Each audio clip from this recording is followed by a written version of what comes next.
क्या आपका भी उत्तर प्रदेश पुलिस का एग्जाम है? क्या आप भी उत्तर प्रदेश पुलिस एग्जाम की तैयारी कर रहे हो और जीके के पोर्शन को उच्च लेवल तक ले जाना चाहते हो या जीके के स्कोर को बढ़ाना चाहते हो, तो यह वीडियो बनी है मात्र आपके लिए। वीडियो को पूरा और ध्यान से जरूर देखिएगा।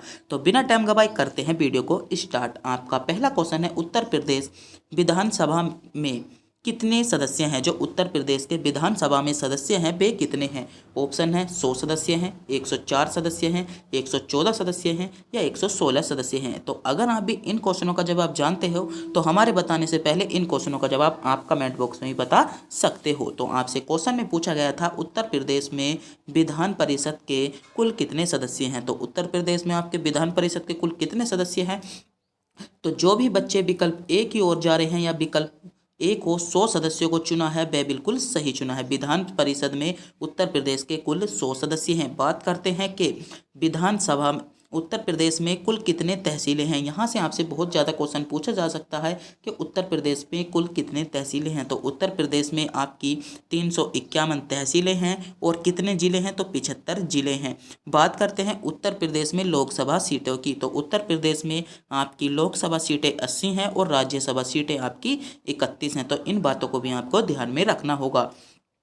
आपसे एक बार फिर से बता दें, क्वेश्चन में पूछा गया था विधान परिषद में कुल कितने सदस्य हैं। तो आपके विधान परिषद में 100 सदस्य हो जाएंगे, 351 आपकी क्या हो जाती है? तहसील हो जाती हैं, 75 आपके जिले हो जाते हैं और लोकसभा में कितनी सीटें हैं? तो 80 सीटें आपकी लोकसभा में हैं और 31 सीटें आपकी राज्यसभा में हो जाती हैं। तो पहला ही क्वेश्चन आपके लिए महत्वपूर्ण क्वेश्चन था।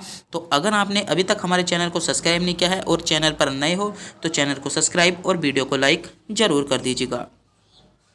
आपका अगला क्वेश्चन है, हिंडाल स्थित है। जो हिंडाल को है वह कहाँ पर स्थापित है? इस क्वेश्चन को मैं 3 स्टार दूंगा। यह क्वेश्चन आपके लिए बहुत इंपॉर्टेंट क्वेश्चन होने वाला है, तो इस क्वेश्चन को आप नोट कर लेंगे। ऑप्शन है मोदी नगर में, बी रावटसंगंज में, रेणुकूट में या गोंडा में। तो आपसे क्वेश्चन पूछा गया था हिंडाल को स्थित है। तो हिंडाल को जो स्थापित है वह कहाँ पर है आपका? तो हिंडाल को आपका रेणुकूट में स्थित है। कहाँ पर है? रेणुकूट। इसका सी विकल्प चुनने वालों का जवाब बिल्कुल करेक्ट जवाब हो जाएगा। आपका अगला क्वेश्चन है और यहाँ से आपसे जरूर ही एक ना एक क्वेश्चन यहाँ से आपको उत्तर प्रदेश पुलिस में देखने को मिलेगा।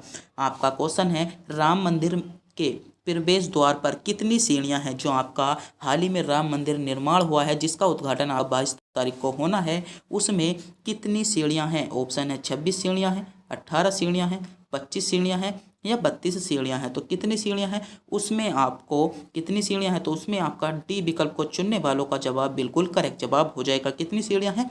तो 32 सीढ़ियां आपकी हो जाएंगी। बात करते हैं कि राम मंदिर के जो प्रवेश द्वार में कितने मुख्य द्वार या कितने दरवाजे हैं? तो कितने दरवाजे हैं? 44 दरवाजे हैं। और जिसकी ऊंचाई कितनी होने वाली है? तो ऊंचाई इसकी आपकी कितनी होने वाली है? ऊंचाई आपकी 161 फीट होने वाली है। बात करते हैं कि कितने पिलर हैं? तो कितने खंबे हैं? तो जो आपका अयोध्या राम मंदिर है उसमें आपके 392 खंबे आपके हो जाएंगे। तो अगर आपको भी राम मंदिर से रिलेटिव संपूर्ण जानकारी चाहिए तो इसकी के लिए हमने एक वीडियो बना दी है, आप हमारे चैनल पर जाकर देख सकते हो। यह वीडियो का लिंक आपको इस वीडियो के डिस्क्रिप्शन में मिल जाएगा। तो वहां से जाकर आप अयोध्या राम मंदिर से जो संपूर्ण जानकारी है उस वीडियो में हमने दी है, वहां से जाकर इस वीडियो को चेक कर सकते हो। क्योंकि आपको उत्तर प्रदेश पुलिस एग्जाम में अयोध्या राम मंदिर से एक क्वेश्चन जरूर ही देखने को मिलेगा। तो अयोध्या राम मंदिर से संबंधित प्रश्न महत्वपूर्ण जानकारी आपके लिए हो जाती है, तो आप जाकर वहां देख सकते हो। आपका अगला क्वेश्चन है, भारत की जीएसटी किस देश के मॉडल पर आधारित है? ऑप्शन है कनाडा देश के, बी इंग्लैंड देश के, फ्रांस देश के या अमेरिका देश के। तो आपसे क्वेश्चन में पूछा गया था भारत की जीएसटी, जो भारत की जीएसटी है वह किस देश के मॉडल पर आधारित है? तो किस देश के मॉडल पर आधारित है? तो विकल्प ए को चुनने या कनाडा को चुनने वालों का जवाब बिल्कुल करेक्ट जवाब हो जाएगा। कनाडा देश पर आधारित आपकी जीएसटी हो जाएगी। तो ए विकल्प आपका बिल्कुल ही सही जवाब हो जाता है। आपका अगला क्वेश्चन है, क्रिकेट में उपयोग की जाने वाली गेंद का वजन कितना होता है? ऑप्शन है 154 ग्राम से 168 ग्राम, 150 ग्राम से 168 ग्राम, 155 ग्राम से 168 ग्राम या इनमें से कोई भी नहीं। तो अगर आप भी क्रिकेट खेलते हो और क्रिकेट से प्रेम करते हो तो जल्दी से जल्दी आपको इस क्वेश्चन का जवाब का पता ही होगा। आपको बताना होगा जो आपको क्रिकेट में जो गेंद यूज की जाती है उसका वजन कितना होता है। तो क्रिकेट में जिस हम गेंद का यूज करते हैं उसका वजन कितना होता है, तो उसका वजन आपका 155 से 168 ग्राम तक होता है। तो इसमें सी विकल्प आपका सही जवाब हो जाएगा। तो अगर आप भी क्रिकेट खेलते हो तो हम आपसे यहाँ से एक क्वेश्चन पूछना चाहते हैं, जो क्रिकेट की पिच होती है उसकी लंबाई कितनी होती है। तो अगर आप भी इस क्वेश्चन का जवाब जानते हैं तो अवश्य ही हमें कमेंट बॉक्स में बताएंगे। आपसे क्वेश्चन पूछा गया है तक कि क्रिकेट की पिच की लंबाई आपकी कितनी होती है। आपका अगला क्वेश्चन है, the making of A legend पुस्तक के लेखक कौन है। ऑप्शन है अमृत राय, बी विदेश्वरी पाठक, ललित नंद या अनीता देसाई। तो आपसे क्वेश्चन पूछा गया था, महत्वपूर्ण पुस्तक है, बहुत ज़्यादा क्वेश्चन पूछा जाता है कि the making of A legend जो पुस्तक लिखी है वे उसके लेखक कौन है। तो उसके लेखक कौन हो जाएंगे, तो बिंदेश्वरी पाठक, बी विकल्प आपका सही जवाब हो जाएगा। तो बिंदेश्वरी पाठक या विकल्प बी को चुनने वालों का जवाब बिल्कुल ही सही जवाब हो जाता है। और आपके अगला क्वेश्चन आपके लिए बहुत इंपॉर्टेंट क्वेश्चन आपकी स्क्रीन पर आ चुका है। आपका क्वेश्चन है, विश्व जल दिवस तिथि को बनाया जाता है। आपका विश्व जल दिवस जो है वह किस तिथि को बनाया जाता है। ऑप्शन है 21 मार्च को, 22 मार्च को, 11 अप्रैल को या 14 अप्रैल को। तो जल्दी से जल्दी कमेंट बॉक्स में बता दीजिएगा। अगर आप इस क्वेश्चन का जवाब जानते हैं तो जल्दी से जल्दी हमें इसका जवाब कमेंट बॉक्स में बताएंगे कि विश्व जल दिवस आपका किस तिथि को बनाया जाता है। तो विश्व जल दिवस आपका किस तिथि को बनाया जाता है, तो 22 मार्च को चुनने वालों का जवाब बिल्कुल ही सही जवाब हो जाएगा।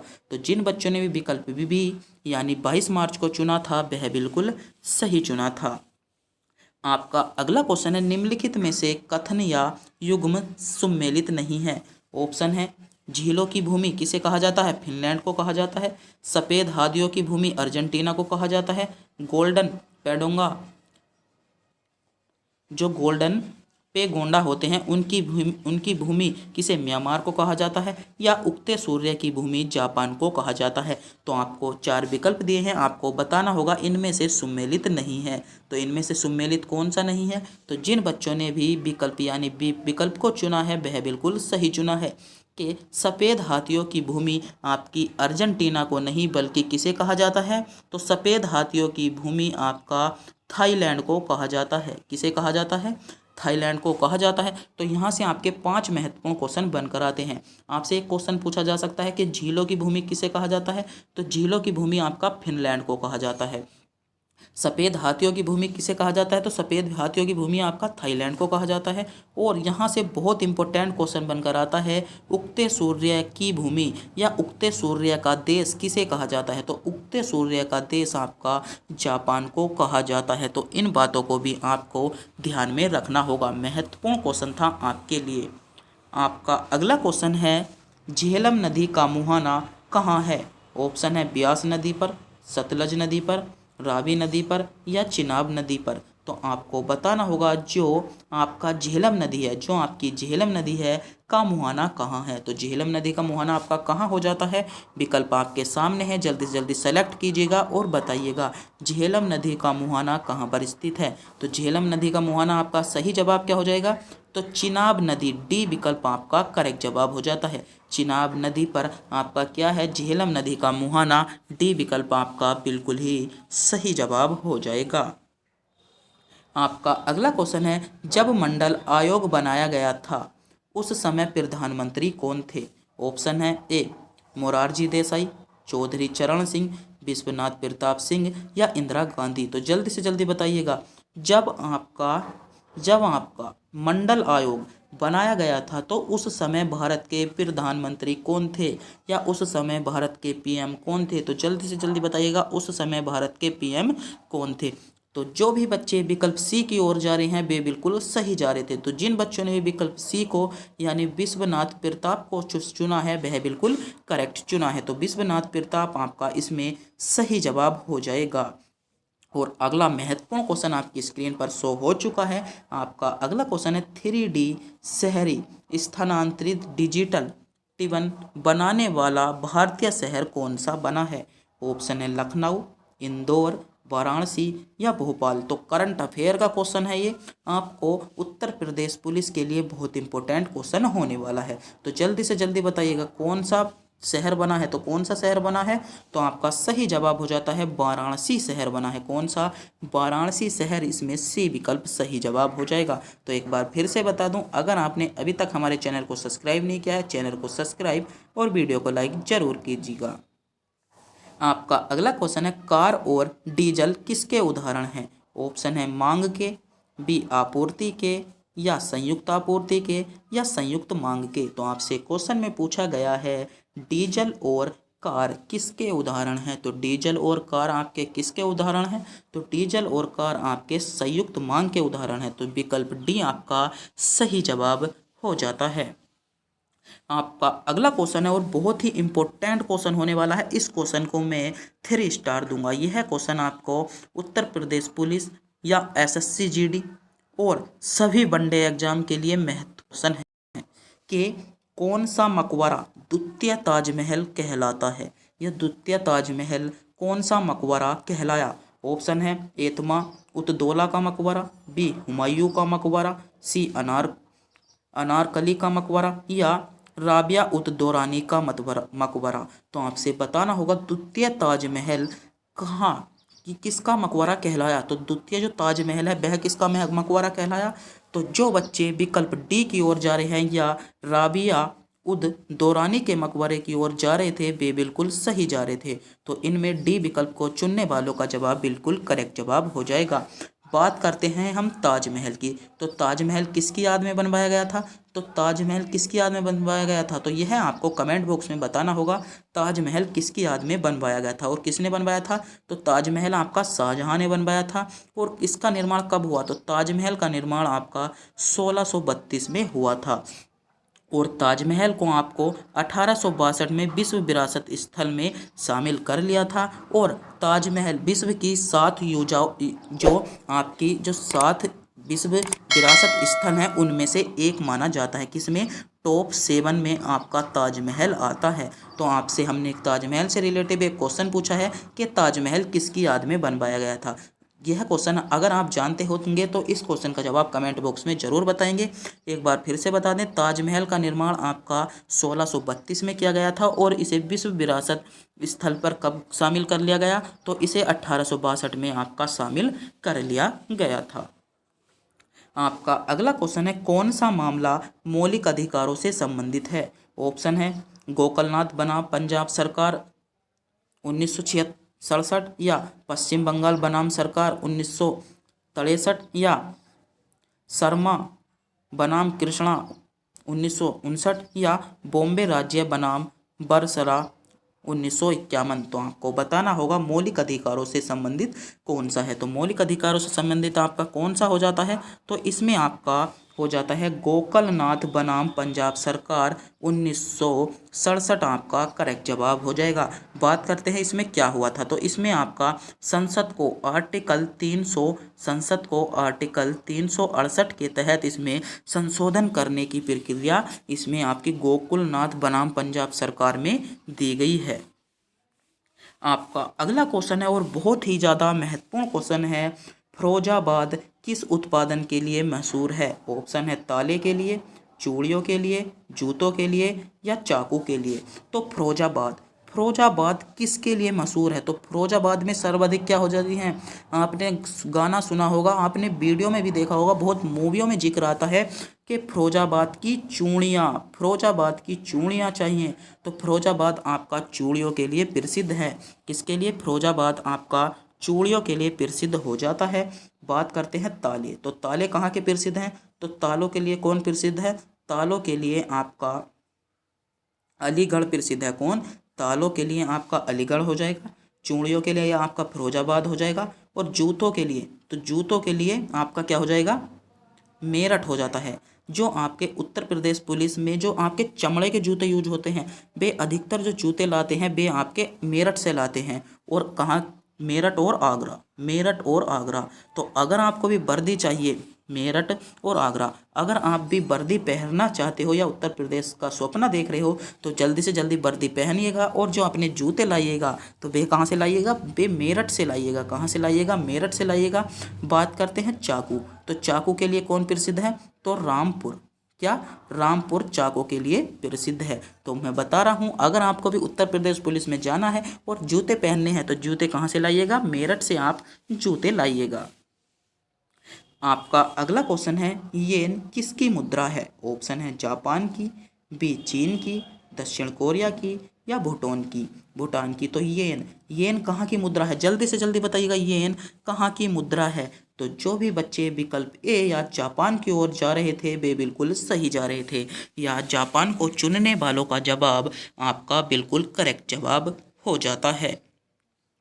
आपका अगला क्वेश्चन है, उत्तर प्रदेश की प्रमुख नदी रामगंगा की लंबाई कितनी है? ऑप्शन है 500 किलोमीटर, बी 700 किलोमीटर, 600 किलोमीटर या 750 किलोमीटर। तो जल्दी से जल्दी बताइएगा, जो उत्तर प्रदेश की प्रमुख नदी है रामगंगा, जो प्रमुख नदी रामगंगा है उसकी लंबाई कितनी है? तो उसकी लंबाई आपकी कितनी हो जाती है?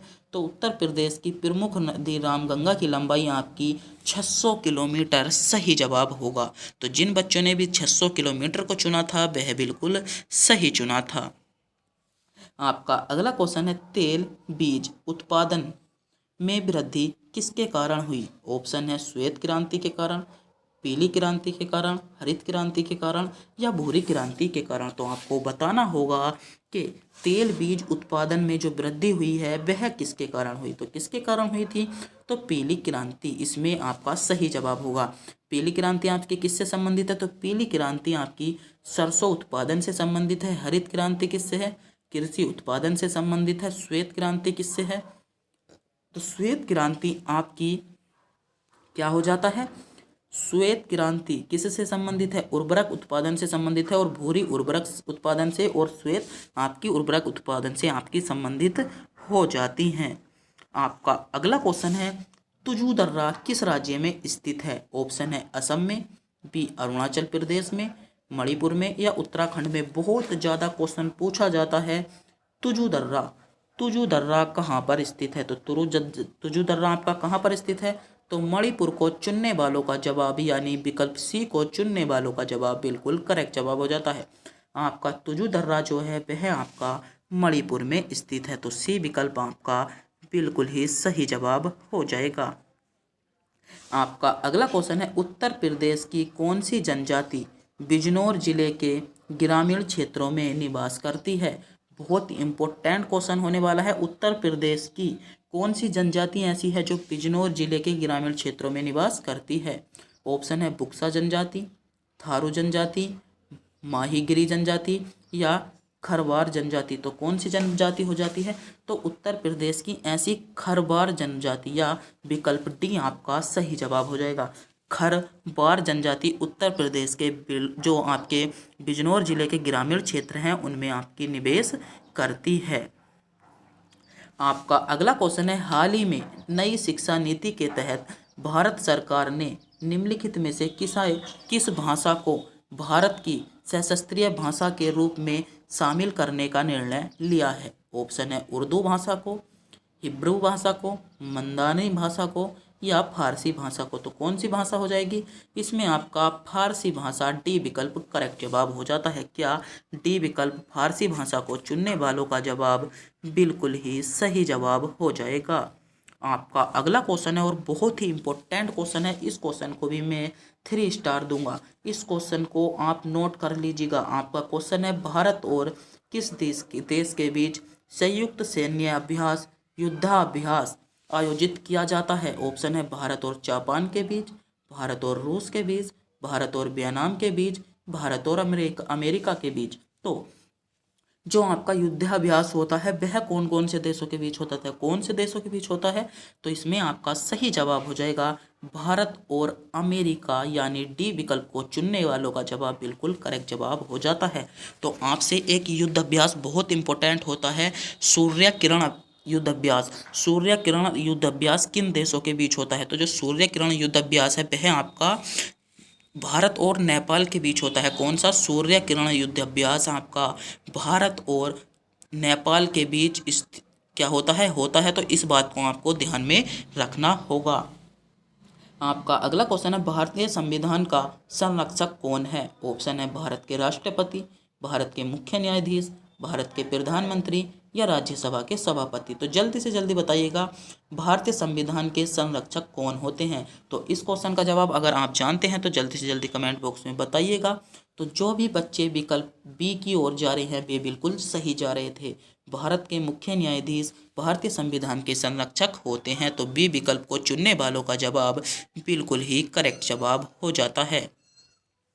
आपका अगला क्वेश्चन है, उत्तर प्रदेश के खिलाड़ी मोहम्मद कैफ किस खेल से संबंधित है? ऑप्शन है आपके सामने। इसमें तो आपका उत्तर शो हो चुका ही होगा, इसमें मुझे बताने की कोई ज़रूरत है ही नहीं, क्योंकि इसमें इस क्वेश्चन में टाइपिंग गड़बड़ होने के कारण उत्तर आपके सामने शो हो चुका ही था। तो इस क्वेश्चन का जवाब आपको मिल ही चुका होगा, इसमें आप हमें बताने की ज़्यादा ज़रूरत